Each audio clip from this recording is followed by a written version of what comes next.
The instruction set principle, how abstract logic becomes leverage. Introduction. There is a hidden layer beneath every system, a compact substrate of logic, intention, and structure that shapes what unfolds in the visible world. Whether you're designing software, writing laws, coding DNA, or prompting AI, your ability to shape outcomes scales directly with your proximity to this layer. This is the essence of the instruction set principle. Maximum leverage is achieved by working as close as possible to the abstract logic that governs a system's behavior. Instruction sets are not just found in codebases or compilers. They exist wherever transformation happens, in economic policy, in cultural memes, in spell-like prompt syntax, and even in daily language. They are how we encode intention in a form that other agents, human, digital, or mechanical, can execute. As AI becomes a more fluid and responsive interpreter of our language, we are entering a moment where ordinary individuals can now operate from the instruction layer, using language as leverage, logic as architecture, and prompts as power. This exposition explores how we arrived here, what this principle means across different domains, and how it reframes the future of creation, influence, and design. Section 2, Origins of the Principle. The instruction set principle didn't emerge from a single field. It's an ancient pattern that reveals itself across every system where a small, hidden logic controls a larger, visible outcome. Humans have long sought this layer, the deep code beneath the surface. Let's look across disciplines. Biology. DNA as an instruction set. A strand of DNA is a string of 4 base pairs, compact, chemical logic. From this tiny instruction set, an entire organism emerges. The body, behavior, even emotional tendencies, all scaffolded from a relatively small base layer. DNA doesn't describe outcomes directly. It encodes rules for how systems should behave under certain environmental inputs. In other words, the most powerful biology isn't visible. It's expressed through layers of interpretation and response. Computing, code versus interface. In software, the instruction set is the low-level language that defines what a machine should do. A beautiful UI means nothing if the logic underneath it is broken. But a single change to the instruction set, even just a few characters of code, can transform the behavior of an entire platform. Developers don't need to touch the interface. They shape the logic that governs behavior, and thus wield leverage disproportionate to effort. Law and governance, language as legal code. Societies are shaped not by brute force, but by instruction sets written in the form of laws, constitutions, and policies. These are abstract rules, compressed intentions encoded in words, that bind millions of people to specific forms of behavior. A single clause, added or removed, can shift markets, liberate populations, or destabilize nations. Language and persuasion. Framing as cognitive programming. What we call a situation determines how we think about it. A well-framed statement is an instruction set that guides thought patterns. When Eleanor Roosevelt said, "Great minds discuss ideas, average minds discuss events, small minds discuss people," she wasn't merely expressing a belief. She was casting a filter, a lens. She compressed a worldview into a quote, and thousands of people would later adopt that worldview without realizing it had a source. The pattern emerges. Small, abstract logic, interpreted through a system, manifested as large-scale behavior. Wherever that pattern holds true, the instruction set principle applies. And now, with AI as a cooperative interpreter of our intentions, the gatekeeping around that instruction layer is disappearing. Section 3, Abstraction as leverage. If you want to change a system, there are many ways to act, but not all positions are equal. Most people operate at the interface level. They react to outcomes, tweak settings, use what's given. But those who understand the abstraction layer, the instruction set, shape the system itself. This is where true leverage lives. Leverage lives closest to the source. Imagine 4 layers. 1, physical output, the final visible effect, a user interface, a car engine, a viral tweet.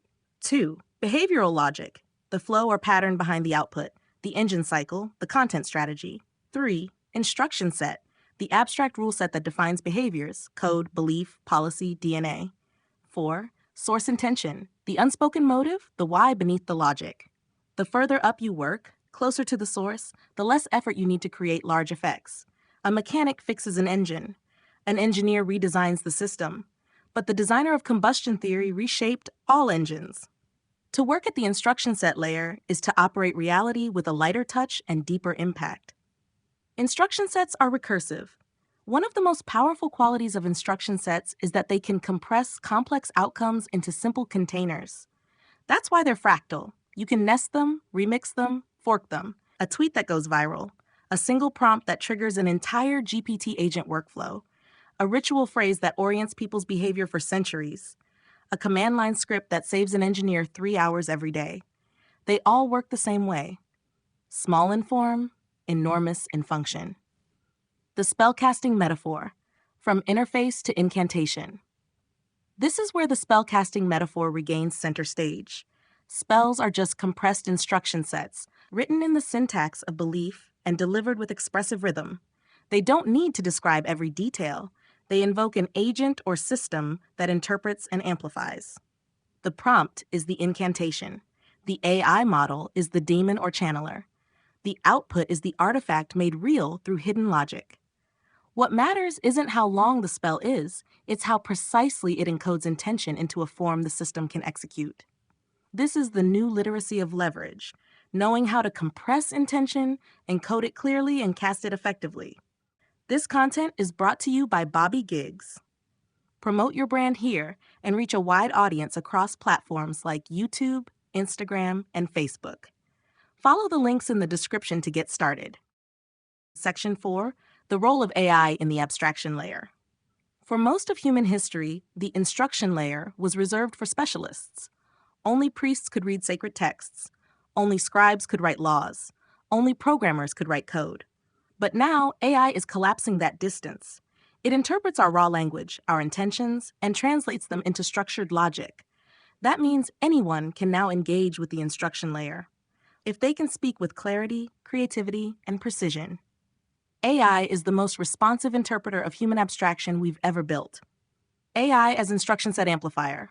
A single prompt, well-formed and well-timed, can launch a micro app, generate business models, orchestrate workflows, summarize legal precedent, simulate characters, worlds, arguments, designs.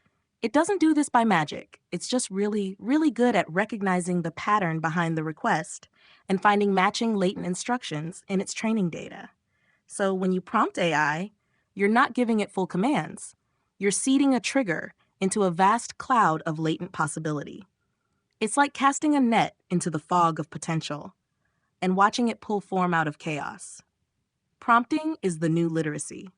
If you can craft your intention with clarity and constraint, you don't need to build the mechanism. You can describe the desired outcome, and the machine will attempt to fulfill it, drawing on trillions of past patterns. This is where spellcasting becomes more than a metaphor. It becomes a method. A spell is a compact, expressive container of logic. A prompt is a modern spell, actionable language that activates hidden machinery. Performative coding is the fusion of instruction and expression, leveraging AI to build with presence and rhythm. Prompting as ceremony. What happens when we make the act of prompting public, expressive, and cultural? Suddenly, the instruction set layer isn't just a back-end utility. It becomes a stage, a performance, a game. And every creator becomes a spellcaster, a systems thinker, a cultural synthesizer, a builder of tools that others use and build upon. This is the promise of AI as interface, to democratize the instruction set and give everyone the tools to reshape reality, starting with their words. Cultural implications and the rise of performative coding. As the barrier between language and code dissolves, a new culture is emerging, one where logic is no longer hidden in the basement of engineering, but danced with in public. This is the age of performative coding. Just as DJs transformed the mixing of music into an art form, just as streamers turned gameplay into a social experience, promptcasters are turning instruction into performance. Performative coding equals instruction as ritual. Performative coding is the fusion of intention, interaction, and expression. It turns programming from a silent back-office task into a visible, shared act of conjuring. The prompt is performed with rhythm and intent. The response is revealed like a spell's effect. The audience witnesses real-time creation, the birthing of tools, ideas, and transformations. The caster becomes a symbol of fluency, intuition, and clarity of thought. It's not just about efficiency, it's about effect, making the invisible act of building feel magical, collaborative, and alive. The social layer, prompting as cultural capital. In the age of performative coding, a great prompt is like a great lyric, it spreads. A new tool is like a mixtape drop. It gets shared, remixed, recast. Prompt style becomes personal brand. Vibe becomes interface. Casting becomes a social ritual, a new kind of creator economy. You're not just building apps, you're casting systems that others will live inside. New medium equals new genres. As with all new mediums, genres will emerge. Solo spellcasting. Individual builders conjure microtools in real time. Dual casting. Prompt battles with competitive output. Theatrical casts. Story-driven AI performances. Character-driven or narrative arcs. Craft casts. Practical hacks and workflows turned into shareable rituals.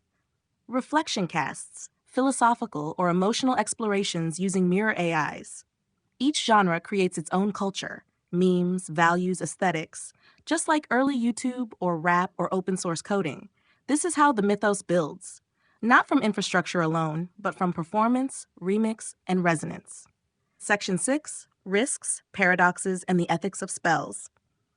If AI prompts are spells, then what we're really doing is building a world of self-executing intentions.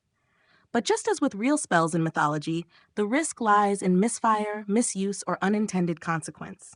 The more powerful the spell, the more dangerous the distortion, the unintended execution problem.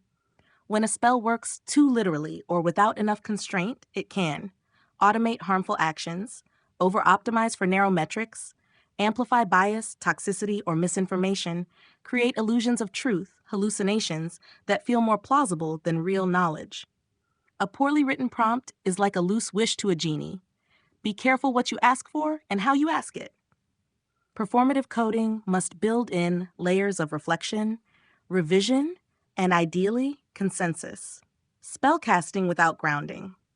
The paradox of the instruction set principle is that you can manifest with incredible leverage without deeply understanding the mechanics beneath it. This is simultaneously empowering and dangerous. It creates what we might call the illusion of control. You feel in command because your words are answered.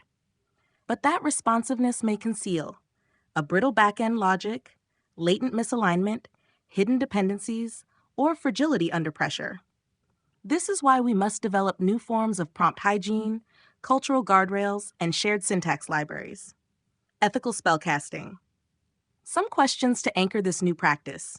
Who owns the spells once cast? Who is liable when a spell causes harm?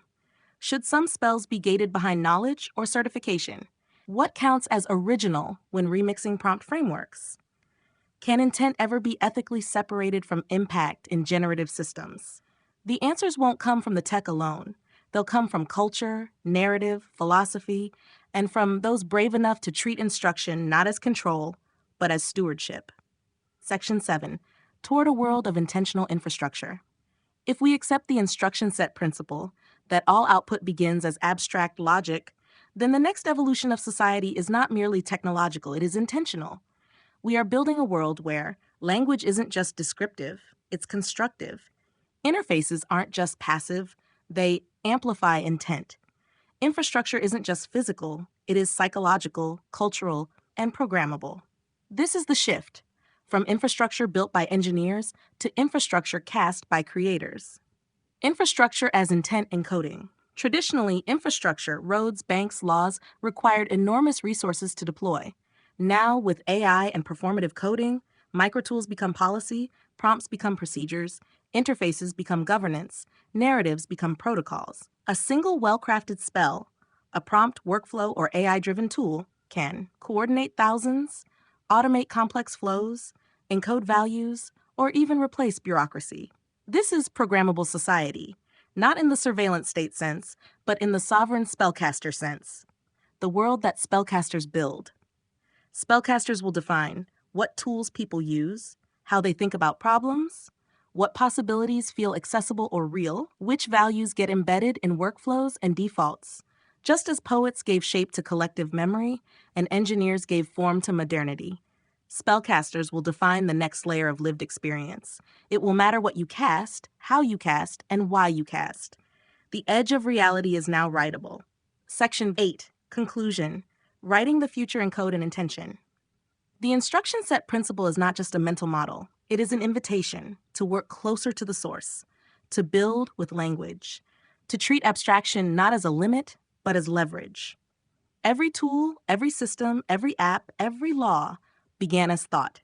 Those who learn to write in that invisible language, to encode desire, logic, structure, and soul, will shape the next epoch. Because what we are doing in truth is no longer coding as we once knew it. It is casting, with intention, with style, with consequence. Spellcasters of the digital age are not only building apps or businesses, they're building narratives that execute, culture that computes, and worlds that respond. The better your spell, the cleaner your logic, the truer your intent, the richer your resonance, the more the world bends toward the shape of your words. We now stand at the edge of this creative frontier. The tools are ready, the daemons await, and the source layer is listening. So speak carefully, write wisely, cast with purpose. Because abstraction, wielded with clarity, becomes leverage, and leverage, aligned with vision, becomes legacy.